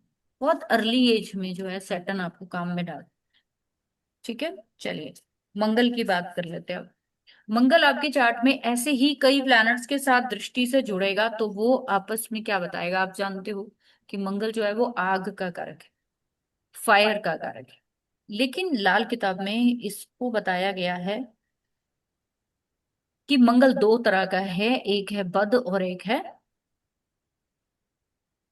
नेक। तो एक आग जो होती है वो है जो कि किसी के घर की रोटी बना सकती हो, और एक आग वो है जो किसी शमशान घाट में या फिर किसी भी चीज को खत्म करने की पावर रखती है। तो मंगल जब भी अपने किसी भी तरीके से खराब हुआ आपके चार्ट में तो वो बद हो जाता है। बद यानी उसमें फायर की इंटेंसिटी बढ़ जाती है। फॉर एग्जाम्पल, जैसे मंगल का बहुत बड़ा चैप्टर है, बट आपको मोटा मोटा बताती हूँ, बाकी हम कल पढ़ेंगे। कि मंगल जब भी दृष्टि से, कहाँ से दृष्टि डालेगा, 2, 3, 5, 4 इन घरों से ही डालेगा और कहीं से नहीं डालेगा। अब ये मंगल जब दृष्टि से राहु को देखेगा, मंगल जब राहु को देखेगा तो राहु जो शरारत करना चाहता है, राहु जो आपकी बर्बादी करना चाहता है, वो नहीं कर पाए, वो रोक लेगा। राहु क्या होता है? राहु जो वाहन, है वो हाथी। शार्प, चालाक या धोखेबाज जो लोग होते हैं, तो इनको पकड़ने का काम कौन करता है? मंगल करता है, यानी पुलिस। जब भी पुलिस देखेगी तो नेचुरल है कि उसका इम्पैक्ट कंट्रोलिंग फॉर्म में होगा। लेकिन उल्टा लगा लो, अगर राहु देख लेगा मंगल को, यानी चोर या कोई धोखेबाज या कोई बहुत शार्प इंसान जो है वो पुलिस को क्या करेगा? चकमा देने की कोशिश करेगा, बेवकूफ बनाने की कोशिश करेगा। जब भी मंगल राहु को देखेगा, आपके बहन भाई, आपकी जिंदगी में आपके साले, आपकी सेहत, आपकी जिंदगी में जितने भी खुशहाली होती है, जो मांगलिक कार्य होते हैं वो अच्छे से निपट जाते हैं। लेकिन अब राहु अगर उल्टी स्थिति में चला गया, राहु ने अगर मंगल को देखा तो वो ऐसा कुछ नहीं करने देगा आपकी जिंदगी। आपकी जिंदगी में भाई धोखा देते हैं, जमीन जायदाद की लिटिगेशन रहती है। ये दोनों प्लैनेट किस दृष्टि से मिल रहे हैं? 25, 50, 100, ये ध्यान रखना है। उसी तरीके का प्रभाव मिलेगा। दोनों मिलकर क्या डालेंगे? अंगारक योग बनाएंगे। अंगारक का मतलब है कि अगर आप राहु को एक केमिकल समझ लें और मंगल को आप आग समझ लें, तो हम क्या करते हैं? तीली डाल के क्या करेंगे हम? ब्लास्ट। मंगल राहु ब्लास्ट का कारण है। तो जब भी ब्लास्ट होते हैं किसी की जिंदगी में, चाहे वो फिजिकली हो, मेंटली हो या फिर फाइनेंशियली हो, तो मंगल राहु की वजह से हो सकता है। ठीक है, इसलिए मंगल बहुत इंपॉर्टेंट प्लैनेट बताया गया है, क्योंकि वो कालपुरुष कुंडली के अकॉर्डिंग पहले घर का और आपके 8वें घर का लॉर्ड है। तो हाँ। मंगल आपको पैदा भी करता है और मंगल आपको खत्म भी करता है। जब आप पैदा होते हो यही अग्नि मंगल की आपको खाना खाना सिखाती है, और जब आप मरते हो तो यही अग्नि शांत होती है, तभी आप इस जीवन से मुक्ति पाते हो। तो आपके जीवन की जो ऊर्जा है, एनर्जी है, वो आपके चार्ट में जो पूरी है वो मंगल दिखाता है। वो कैसी एनर्जी है, कैसी एनर्जी है आपकी। अगर ये राहु के साथ है तो वो एनर्जी बैड एनर्जी। मैं हमेशा कहती हूँ कि राहु केतु या शनि जैसे प्लैनेट जब भी शुक्र के साथ, गुरु के साथ, बुध के साथ और चंद्रमा सूर्य के साथ जुड़ जाते हैं तो ये इंसान बाधा में है, एक तरह की बाधा में है। और इसको उस बाधा से पार पाने में ना पूरी जिंदगी लगने की। अब इसको आप बैड कर्मा कह लो, आप इसको प्रारब्ध कह लो, आप इसको कुछ भी कह लो, बट है, ये रियलिटी है। ठीक है। इसलिए मंगल को बहुत इंपॉर्टेंट, मंगल नेक और मंगल बद का कॉन्सेप्ट जो है वो बताया गया।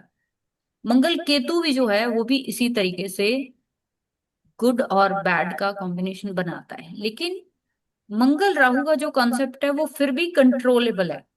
लेकिन मंगल और केतु, आपने पराशरी का एक नियम सुना होगा कि राहु बिहेव करता है सैटर्न की तरह और केतु बिहेव करता है मंगल की तरह।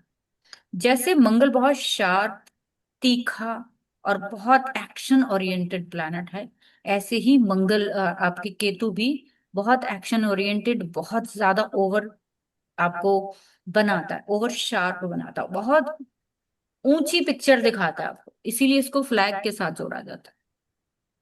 इसीलिए आप देखोगे मंगल और केतु एस्पेक्ट से जुड़ रहे हैं कहीं पे, तो आपके जीवन में जो चीजें हैं, जो आपकी हेल्थ है वो खराब मिलेगी। अगर किसी फीमेल का चार्ट है तो हस्बैंड से दूरी बनी रहेगी सारी, वो किसी भी वजह से आपसे दूर रहे, किसी भी वजह से। और इसी में आपकी भलाई है, इसी में आपकी भलाई है कि आपके वो ट्रांसफरेबल वाली जॉब होगी तो वो बीच बीच में जाते रहें तो दैट्स ओके। वो आपका जो मंगल की एनर्जी है वो संभाल नहीं पाती। मंगल और केतु जब इकट्ठे मिलते हैं तो इनकी इसकी एनर्जी इतनी ज्यादा ड्रास्टिक हो जाती है कि उसको कंट्रोल करना बहुत मुश्किल है। आप देखोगे मार्स केतु वाले कनेक्शन जब देखोगे किसी फीमेल के चार्ट में, उनके हस्बैंड जो है वो बहुत ज्यादा पोजेसिव होंगे उनके लिए, इधर से उधर नहीं जाना देना, स्पाई कैमरे के पीछे तरह उनके पीछे पीछे पीछे पीछे रहना। कहाँ गई थी, कितने बजे गई थी, कहाँ गए थे, घर में चारों तरफ कैमरा लगा दो जब तक। क्योंकि मंगल क्या है, सिक्योरिटी का कारक है, उसके साथ केतु उस सिक्योरिटी को अपर लेवल तक लेकर चलना। इनके घर में वो कैमरा मिलेगा जो किसी घर में ना मिले आप, वो सिक्योरिटी मिलेगी जो किसी के ना मिले आप। इसलिए अब ये पॉजिटिव वे में है तो ठीक है, कोई दिक्कत नहीं है। लेकिन ज्यादातर आप देखोगे कि मंगल केतु प्रॉब्लम क्रिएट करता है, बिकॉज मंगल शेर के साथ जोड़ा गया है और केतु जो है वो कुत्ते के साथ जोड़ा गया है। तो शेर और कहते हैं कुत्ते की लड़ाई में किसने मरना है, दोनों ही घायल होंगे, दोनों ही लड़ाके हैं, दोनों के दांत बहुत खूंखार है। इसीलिए मंगल को दांतों के साथ भी जोड़ा जाता है। ठीक है। तो मंगल हमेशा खराब नहीं करता है। मंगल शनि के साथ तब खराब करेगा जब आपके चार्ट में वो किसी बैड हाउसेस में बैठ जाए। ठीक है। वैसे मंगल जो है हमेशा नेक होता है। मंगल बद एक ही शर्त पे होता है, जब आपके चार्ट में सूर्य और शनि कहा गया है कि एक साथ बैठ जाएं। जिनके भी चार्ट में सूर्य शनि एक साथ होगा, फीमेल के चार्ट में स्पेशली, उनके हस्बैंड उनके पास नहीं होंगे, वो कहीं ना कहीं दूर प्रदेश में है, या फिर वो पूरी उम्र अलग रहेगी। कुछ ऐसा हमेशा सीन रहेगा। ठीक है। कहा गया है कि लाल किताब में जो आपका सेंटर पॉइंट है बॉडी का, वो है नेवल। उसको ना मंगल की राजधानी बोला गया है। बड़ी डीप चीज है ये, कि मंगल की राजधानी बोला गया है जहां पे सूर्य की किरणें, आप जानते हो सोलर प्लेक्सिस चक्रा जो है वो कहाँ पे है, आपके नाभि के आसपास ही है ना। कहते हैं कि ये जो मंगल की राजधानी सूर्य की सीधी किरणों की जगह मानी गई है, इसलिए नाभि का नंबर 4 के ग्रह मंगल की नेक जैसे जैसे कोई प्लैनेट चौथे घर में बैठा होगा, चौथे घर में बैठा होगा, वैसा ही मंगल का भी रिजल्ट देखने को मिलता है। यहाँ पे मंगल और सूर्य दोनों मेल प्लैनेट है, असल में दोनों मेल प्लैनेट है। आप देखोगे कि जब भी मंगल खराब होता है तो कहते हैं कि खून की खराबियां होती, खून की बीमारियां हो जाती, पति का सुख नहीं मिलता, मेल्स के चार्ट में वो बीमार रहते हैं, भाई से नहीं बनती है, या भाई होता ही नहीं, जब ज्यादा खराब हो जाए तो भाई होता ही नहीं, वो इंसान अकेला मिलेगा। तो आप देखेंगे कि ये खराबियां आपको चौथे घर में, जैसे कि नीच का माना गया मंगल, ठीक है। कभी किसी ने नहीं सोचा कि मंगल चौथे घर में नीच, एक ये भी स्थिति है क्यों वहां खराब माना जाता है, क्योंकि अगर हम वैदिक से देखेंगे इसको, तो वो चौथी दृष्टि 7वें घर पे डालता है। मंगल यहाँ पे बैठ के बहुत सारे घरों को डिस्टर्ब करता है, कहाँ कहाँ करेगा, इसमें चौथी दृष्टि नहीं ली गई है लाल किताब में, लेकिन एक कॉन्सेप्ट को अगर आप समझे कि सिर्फ चौथे घर में बैठने से क्या कोई प्लैनेट नीच का हो सकता है, नहीं, क्योंकि वो चौथी दृष्टि आपके मैरिड लाइफ पे डाल रहा है। आप अग्नि जो है वो चौथे घर में बैठ रही है, घर में आग लगाएगा वो, आपके मैरिड लाइफ में आग लगाएगा, करियर में आग लगाएगा, और उसके बाद वो आपके बहन भाइयों से कभी नहीं बनने देगा, जमीन जायदाद के झगड़े बने रहेंगे। आप कहीं से भी देख लो, मंगल को कहीं भी बिठा लो, वो जिस जिस घर के साथ कनेक्शन बनाएगा वहां पे वो प्रॉब्लम ही क्रिएट करेगा। एक जो, अगर आपने देखा हो अपने आपके जीवन में कि मंगल केतु, मंगल राहु, इवन मंगल शनि के लोग भी है, मंगल शनि को डाकू योग बोला गया है, डाकू। तो मंगल शनि अगर कोई लेकर बैठे हैं तो कहते हैं कि डाकू का मतलब ये नहीं कि वो घर घर डाका डालते हो, ऐसा नहीं होता है। उसका मतलब है कि अपने बारे में पहले सोचना, अपनी फायदे के बारे में पहले सोचना, बाकी सब जाए भाड़। ठीक है, सो बाकी चीजें हम कल पढ़ेंगे, काफी सारे और भी कॉन्सेप्ट है जो पॉसिबल नहीं है, काफी देर हो गई है।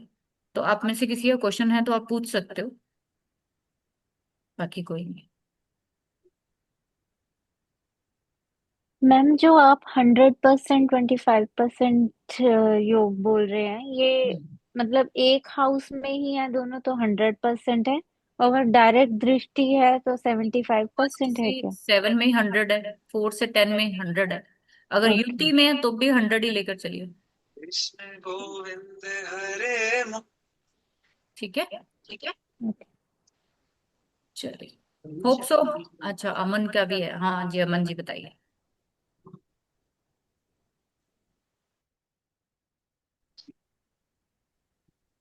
मैं कभी ऐसे वीडियो कॉल पे कभी नहीं आया। मैं आपको बहुत देर से यूट्यूब पे सुन रहा हूँ। ऐसा नहीं कि मैं, जो भी मैंने आज तक सीखा है, मैं इंग्लैंड में रहता हूँ। अच्छा। ठीक है, मैं हूँ पंजाब से। तो पर मैंने आपसे आपकी बहुत सी वीडियो देखी हैं, सब मैंने नोट्स बना के रखे हैं। मैं हमेशा प्रिडिक्शन करता रहता हूँ ऐसे, कि अपनी अपनी प्रिडिक्शंस करता हूँ। अगर कोई पूछे तो मुझे पता होता है कि मैं थोड़ा सा बता देता हूँ। वो मुझे कहते हैं कि वो तुमने सीख लिया। मैंने कहा नहीं, मैंने सीखा नहीं, अभी सीख रहा हूँ। वेरी तो गुड। मैंने मैं ना एक्चुअली कंफ्यूजन हूँ प्रेडिक्शन हम्म। निकालने के। कुछ जैसे हम्म। हैं, मैं क्वेश्चन बहुत अलग सा पूछ रहा हूँ जो आपकी क्लास है आज। हम्म। आज मैम, जो प्रेडिक्शन होती है, जैसे कि हमें कहना हो कि इस बंदे के साथ इस इस इस साल में ऐसा होगा, है ना। हम्म। कि जैसे कहेंगे कि हम इस साल में इसको बच्चा होगा, हम्म। तो वो प्रेडिक्शन हम कैसे निकालते हैं मैम? सारे इसके फिक्स थंब रूल हैं जो प्रोडिक्टिव पार्ट में सिखाते हैं अमन। अभी तो जो हम जी लोग पढ़ रहे हैं ये तो बस एक नन्हा सा, समझ लो कि एक सैंपल भी नहीं कहूंगी मैं। जी ये वो चीज है जी कि मैम। आपको सिर्फ सीधा सीधा जो समझ में आए कि मेरा वो प्लैनेट जो है वो ठीक काम कर रहा है कि नहीं कर रहा। जब जी मैम। एक सीखने के दो तरीके हैं, या तो आप रूल याद कर लो, करते रहो फिर जी सारी जिंदगी। एक वो तरीका है कि उसको आप इम्प्लीमेंट करके उसको, जब जिस जिस भी चीज को आप रिलेट कर लेते हो ना जिंदगी में, वो कभी नहीं भूलते, मैंने देखा है। है ना। जैसे मंगल केतु जी का बोला है मैंने, मंगल राहु का बोला है कि शेर और कुत्ते की लड़ाई है, यानी कि अगर किसी लड़की के चार्ट में प्रेडिक्शन अलग होगी, किसी बच्चे के चार्ट में है प्रेडिक्शन अलग होगी, किसी मेल के चार्ट में है प्रेडिक्शन अलग होगी। आपको देखना जी पड़ेगा चार्ट किसका है, उम्र क्या है उसकी, उसके हिसाब से आप प्रेडिक्शन देंगे। हम सबके लिए नहीं बोल सकते कि ये शेर और कुत्ते की लड़ाई है, नहीं नहीं। तो जी वो जी जी। सबके लिए अलग है। हो सकता है किसी लेडी के चार्ट में वो, उसके जीवन में उसका केतु मेरा हस्बैंड, पहले हाउस में। यस। तो वो प्रिडिक्शन जो है वो बहुत एंड में जाके आने वाली चीजें हैं। पहले तो आपको कॉन्सेप्ट, ग्रामर, जैसे आप लोगों में से ज्यादातर लोग मुझे क्या कहते हैं कि हमने ग्रामर तो सीख रखी है, हमने बेसिक तो सीख रखा है। आप में से जितने लोग भी हैं ना यहाँ पे, अगर आप लोगों ने बेसिक सीख रखा है तो आप लोगों को प्रिडिक्शन आ जानी चाहिए थी। जी आपको कहीं पे कोई सेशन लेने की जरूरत नहीं थी। अगर अभी भी आप लोगों को प्रेडिक्शन नहीं आ रही है तो कहीं ना कहीं फंडामेंटल्स वीक है। बस किसी, प्रिडिक्शन तो निकाल सकते हैं, प्रिडिक्शन तो निकल जाती है, पर मुझे ऐसा है कि जैसे पक्के घर और उच्च के घर होते हैं ना, उनमें जैसे कोई ग्रह आके बैठता है वो भी मुझे पता, वो भी मैं देख लेता हूँ, है ना मैम। पर हम्म। मुझे ये होता है कि हाँ उस उम्र में जैसे 23 से 24 साल वो चंद्रमा का टाइम होता है ना, तो उसमें माँ का या कुछ लिक्विडिटी जैसे जो है वो है। पर लेकिन मुझे ये नहीं पता लेकिन कि यही तो सीखने की चीज है कि अगर 24 साल चंद्रमा की उम्र बताइए तो सिर्फ 24 नहीं है, तो 12 सिर्फ तो कुछ 24 भी है नहीं है इसमें। भाई। पहला झटका हम्म, माँ का 12 साल में लगेगा। 6, 12 साल। 12, 24 आगे प्लस करते जाइए आप। जी जी जी मैम। कईयों की उम्र, ठीक। कईयों की जो अगर चंद्रमा रास्टिक खत्म है तो वो क्या करेंगे, 12 साल में ही मदर, और खराब है 6 साल में खत्म। थोड़ा सा अच्छा है चंद्रमा, थोड़ा सपोर्ट में है, तो वो 24वें साल से मदर से दूर चला जाएगा, फौरन चला जाएगा, पढ़ने के लिए चला जाएगा, कुछ भी चला जाएगा। मरेगी नहीं जी माँ, उसको कुछ ऐसा मेरा नहीं तो होगा। मतलब ये है लेकिन दूर तो चंद्रमा। जाना ही है, ये आपको प्लस करना पड़ेगा। आपको 36 साल की उम्र बता दी है, लेकिन आप प्लस कब करोगे उसके इवेंट जो है, जैसे बीएनएन में हम देखते हैं कि आप किस एज में आके आपके घर में डेथ होगी या बच्चा होगा, कब जुपिटर जो है वो ट्रांजिट करता हुआ वहां पे आएगा, कब आपको संतान, किस एज में पर्टिकुलर हम बीएनएन से पकड़ सकते हैं, बिल्कुल पकड़ सकते हैं। सेम इसमें भी जो वर्षफल की कहानी है वो असल में सारे भेद खोलती है। वर्षफल को मैंने हमेशा बोला है कि एक ट्रांजिट की तरह लीजिए, एक गोचर की तरह लीजिए। जैसे आप बाकी ट्रांजिट लगाते हो, इसमें ट्रांजिट का कोई खेल नहीं है ना, इसमें ट्रांजिट का कोई जी खेल नहीं है। अब अगर किसी का मान लो कि शनि पहले घर में बैठा हुआ है, जब भी आप उसकी प्रिडिक्शन, उसका समय खराब कब आएगा, उसका समय खराब आ सकता है जब शनि, शनि के किस में आएगा, ऊपर आएगा। यानी कि लगन में शनि जिस दिन वर्ष फल में आ गया, वो साल लिख के दे दो उसको कि उसने बीमार होना है उस साल, क्योंकि पहला घर जी आपकी हेल्थ को बताता है। हेल्थ खराब हो ही नहीं सकती जब तक लगन में कोई प्लैनेट बेकार ना आए। ठीक है। ठीक है। जब भी ठीक किसी है की मैम। डेथ होती है आपके जीवन में, कोई भी आपके जीवन से जाता है, तो भी 8वें और 12वें का, तीसरे का कनेक्शन आएगा ही आएगा। और इसमें फिक्स रूल है लाल किताब में ना, वो आपको अपनाने पड़ेंगे पर्टिकुलर एज में पहुंचने के लिए। जो इनका 36 साला चक्कर है उसको यूज करना पड़ेगा। ठीक है। जी मैम। और उसके बाद आप जो इसकी दशा आती है उसके अकॉर्डिंग भी आप बहुत कुछ प्रिडिक्शन कर सकते हो। जैसे हम विमशोत्तरी में करते हो, ऐसे बहुत सारे लोग हैं जो नहीं उसको लगाते, वो कहते हैं कि नहीं इतना नहीं करते हैं। बट मुझे ऐसा लगता है कि जब दशा बनाई गई है तो दशा काम कर सकती है। तो दशा को लगा के जी आप प्रिडिक्शन तक पहुंच सकते हैं कि इस समय किसको क्या दिक्कत होनी है। जी मैम। ठीक है। सो पढ़ते रहिए, बढ़िया है। That's जी good. Ma'am, thank you ma'am. आप वीडियो डालते रहे यूट्यूब पे, तो हम उधर से भी सीखते रहेंगे, वैसे भी सीखेंगे। ठीक ठीक है। है मैम। थैंक यू जी। Thank you so much ma'am, thank you. Okay. ठीक है जी, हो गया। अच्छा नीलम जी, आपका क्वेश्चन था, हाँ जी बताइए। मैम अभी आपने बताया कि सूर्य मंगल और शनि साथ में होते हैं तो हस्बैंड वाइफ को अलग रहना पड़ता है। नहीं नहीं, मैंने तो नहीं बोला सूर्य शनि को अलग होना था। सूर्य शनि का नहीं बताया, मैंने बोला है कि सूर्य सूर्य मंगल शनि, और शनि साथ में हो तो नहीं। आप ध्यान से दोबारा सुनना क्लास।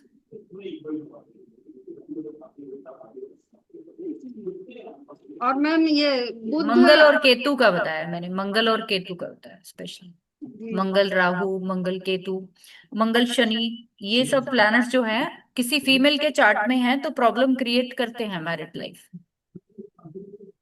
और मंगल सूर्य शनि और गुरु साथ में बैठे हो एक साथ लगन में, तो ऐसे नहीं प्रेडिक्शन होती मैम, ऐसे नहीं होती, मल्टीपल की अलग होती है। ठीक है, ये कोई प्रिडिक्टिव क्लास नहीं है, ये जस्ट एक छोटे छोटे थंब रूल्स है जो आप लगाओगे तो आपको समझ में आएगी कि बहुत सिंपल तरीके से आपको लाल किताब प्रिडिक्शन सिखा सकती है, बट उसके लिए आपको सारे डिक्टम्स सारे थंब रूल पढ़ने पड़ेंगे, ऐसे नहीं। मैंने जैसे बोला कि आप में से ज्यादातर लोग ये मुझे कंप्लेंट करते हैं कि मैम आप ना बहुत लेट मिले हो हमें, हमने तो फलानी जगह से कोर्स कर लिया, हमने वहां से कर लिया। कोई बात नहीं, आपने जहां से भी करा है, अपने टीचर का दिमाग खाइए, ठीक है। और अपने क्वेश्चंस के आंसर अगर वहां से नहीं मिलते तो खुद ढूंढिए, पढ़िए आप। बहुत सारी चीजें जो टीचर भी नहीं पता होता, कई बार वो भी नहीं दे पाते। मैम आपने बताया था कि 1 से 6 में अगर बुध हो और 7 से 12 में गुरु हो तो बुध का रिजल्ट पहले मिलता है, हम्म। अच्छा मिलता है, बाद में खराब मिलेगा। यस, फिर तो 35वें साल से फिर जिंदगी खराब ही है, बस समझ लो। आप मेरे को ये बताइए कि आपको इनसे कुछ मैच करता हुआ मिला अपनी जिंदगी में कि नहीं मिला?